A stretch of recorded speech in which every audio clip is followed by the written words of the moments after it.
Hello friends, నేను మిజడి. Welcome to Bigg Boss updates. మరి అభయ్ నవీన్ని చీఫ్ నుంచి తీసేయడానికి గల కారణాలు అయితే తెలిసినాయి. చాలా క్లియర్గా సెకండ్ ప్రోమోలో వచ్చేసినాయి. 18th day second promo release అయింది.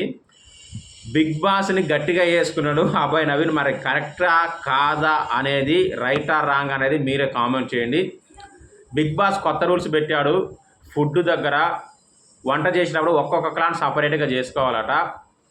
అది కూడా ఒక క్లాన్ నుంచి ముగ్గురు మాత్రమే వంట చేయాలట. ఆ ముగ్గురు కూడా కూరగాయలు కట్ చేసుకున్న టైం కూడా కౌంట్ అయినట్టు, అంటే అప్పుడే స్టార్ట్ అంటే ముందే ప్రిపేర్ చేసి పెట్టుకోవడానికి ఏది లేదు. సో ఇలా రూల్స్ వచ్చేసరికి అబ్బాయి నవీన్కి చాలా కోపం వచ్చేసి, అరే మనుషుల పశువుల మనిషి పుట్టుక పుట్టిరా లేదారా, ఏందిరా ముగ్గురు ఎట్ట చేస్తారా అంతమందికి వంట అని చెప్పేసి అబ్బాయి నవీన్ రెచ్చిపోయాడు. ఇంకా ఎలాంటి డౌట్ లేదు, దీని గురించే ఆ క్లాన్ చీఫ్గా అబ్బాయి నవీన్ తీసి పడేశారు బిగ్ బాస్ని ఎదిరించినందుకని.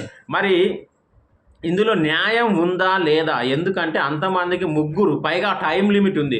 వంట చేయగలరా లేదా? అభయ్ నవీన్ అన్న మాట కరెక్టా కాదా? ఎందుకంటే టైం వారానికి 14 hours ఉంది కాబట్టి. సో ముగ్గురు మనుషులు ఇన్ టైంలో ఒక క్లాన్కి వంట చేయగలరా లేరా? దీంట్లో బిగ్ బాస్ రైటా, అభయ్ నవీన్ కరెక్టా అనేది ఖచ్చితంగా కామెంట్ చేయండి.